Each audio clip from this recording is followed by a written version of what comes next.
E aí, galerinha do 7º do Sânico Teles, tudo bem?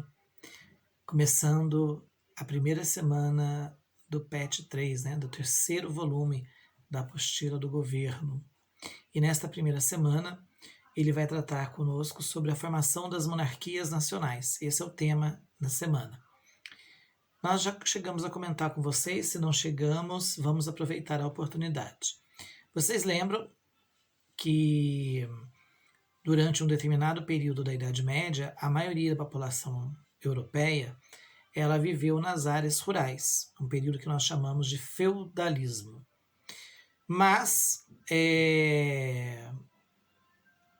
algumas mudanças a partir do século XII começaram a levar a população europeia a morar nas cidades. Nós já comentamos em outras atividades o porquê que muitas dessas pessoas que viviam nas áreas rurais optaram por voltar a morar nas cidades. E as cidades foram crescendo, as cidades foram se desenvolvendo, junto com elas o comércio, as duas coisas caminham juntas. O crescimento das cidades, crescimento do comércio, são duas coisas, assim, são irmãs siamesas. Nós chamamos, né, de renascimento do comércio. O renascimento é urbano porque, na verdade, no período da Antiguidade e até mesmo os primeiros séculos da Idade Média, o comércio e as cidades eram muito fortes. Só teve esse período entre os séculos X até o século XI, comecinho do século XII, em que o comércio e as cidades deram uma enfraquecida, perderam o protagonismo, né, a importância, o foco na vida social europeia, mas depois eles começam novamente a recuperar o espaço perdido.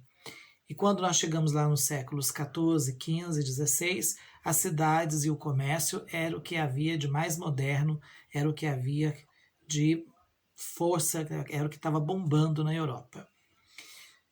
Mas essa nova forma essa reorganização, esse renascimento das cidades e do comércio exigiu uma forma nova, uma forma diferente de governar.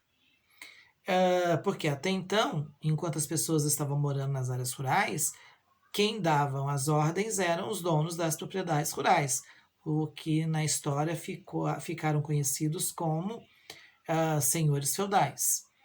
Mas agora, com o crescimento das cidades, com os senhores feudais enfraquecidos, com o comércio cada vez mais rico e mais diverso, com os comerciantes, né, chamados na época de burgueses, cada vez mais ricos e influentes, era necessário uma nova forma de governo. E essa forma seria qual?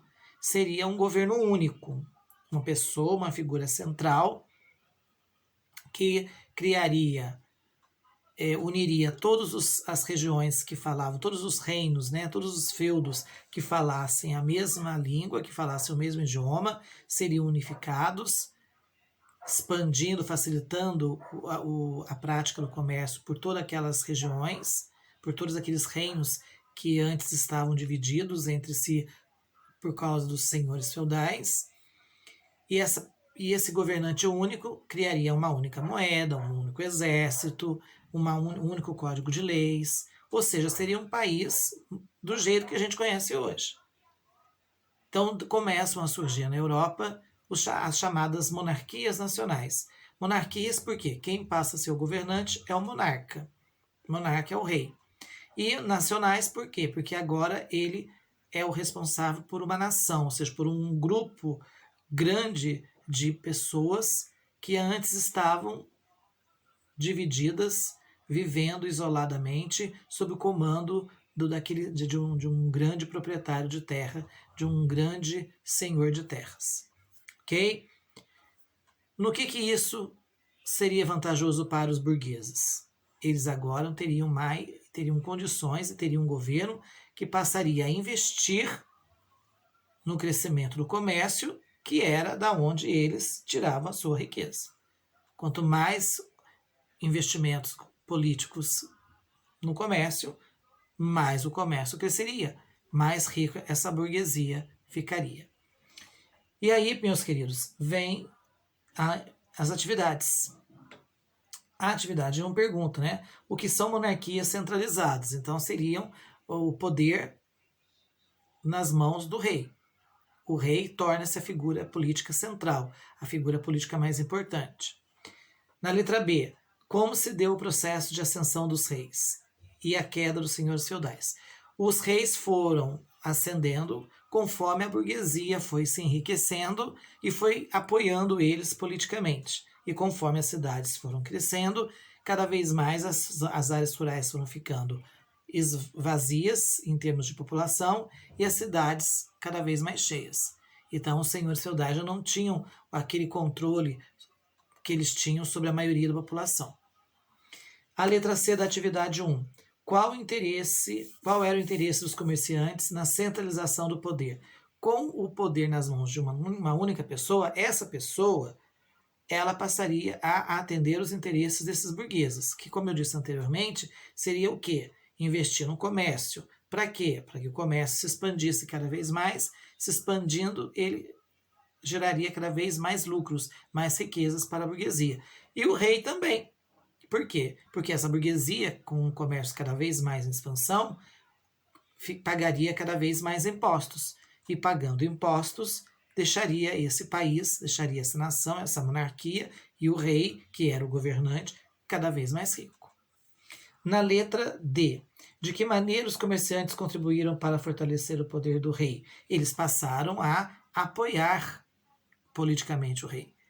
Eles passaram a criar uma série de situações aonde politicamente os reis eram considerados a figura ideal para se resolver uma série de problemas, além de guerras. Foram feitas muitas guerras, foram provocadas muitas guerras, e sem falar da questão econômica. Os burgueses acenaram com a possibilidade do poder nas mãos dos reis gerar um maior enriquecimento. A letra E da atividade 1. Quais eram os benefícios do ponto de vista político e econômico do processo de criação dos Estados nacionais europeus? O que traria de bom? Ele está perguntando. Então, traria mais organização, traria a expansão do comércio, traria o enriquecimento da burguesia, traria o fortalecimento dos reis, traria um processo de o que eles chamavam de modernização. As regiões se tornariam países como são hoje. A atividade 2 tem uma imagem. E nele todas as perguntas estão relacionadas à imagem. Então, aqui vai muito da questão pessoal de cada aluno. Porque você vai observar algumas coisas na imagem e vai responder de acordo com as suas palavras. Então, por exemplo, na letra A da atividade 2, descreva o que você observa na imagem. Quem são as pessoas representadas? Então, eu vou escrever o que eu estou vendo na imagem com as minhas palavras. O meu coleguinha, lá na casa dele, vai escrever com as palavras dele, certo? Cada um vai escrever de um jeito. Se eu falar aqui, você vai copiar. Aí não fala, aí perde o sentido. Então, é uma questão em que você se baseia na observação de uma imagem. E a observação de uma imagem é muito pessoal, é muito particular. Embora exista uma resposta, né, exista uma informação, uma série de informações corretas a respeito dessa imagem, mas a maneira de você passar, de você escrever e identificar essas informações, essas observações, varia do seu vocabulário, da maneira como que você se expressa. Aí eu deixo essa questão por conta de vocês. A atividade 3, ele pede para a gente dizer o que é burguesia, o que é nobreza, e o que a igreja ganharia com o poder nas mãos dos reis, com o surgimento das monarquias nacionais, com os reis passando a dar as ordens. A burguesia, como eu disse para vocês, né, ela seria a classe o grupo mais favorecido, porque ela teria um governo que atenderia aos seus interesses, principalmente criando políticas para investir no crescimento do comércio. A nobreza, que era aquela nobreza tradicional, de famílias tradicionais, feudais, se deram bem, porque os reis não tinham como governar sozinhos, eles precisavam de funcionários, precisavam dos chamados ministros, que eram seus braços direitos, né, os seus auxiliares diretos. Então, a nobreza acabou se dando bem, porque o rei vinha dessas famílias tradicionais feudais. E a igreja se deu bem, por quê? Porque ao se aliar aos reis, elas ganharam o apoio político e econômico desses reis. No caso aí, a igreja católica, porque ela, durante muito tempo, até o começo do século XVI, ela foi a igreja beneficiada nessa história toda. A atividade 4 fala de uma personagem, fala de uma guerra, conhecida como Guerra dos 100 Anos, e que deu origem à Inglaterra e à França. A Inglaterra e a França, como a gente conhece hoje. Essa guerra, se nós formos colocar em papel, ela durou mais de 100 anos, porque ela teve períodos de intervalo. A guerra ela teve 4 momentos, e houve entre um momento e outro, entre uma fase e outra, houve períodos de trégua. Então, se fôssemos somar todo o período, daria mais de 100 anos. Mas os períodos em que houve conflitos entre os dois países durou basicamente 100 anos.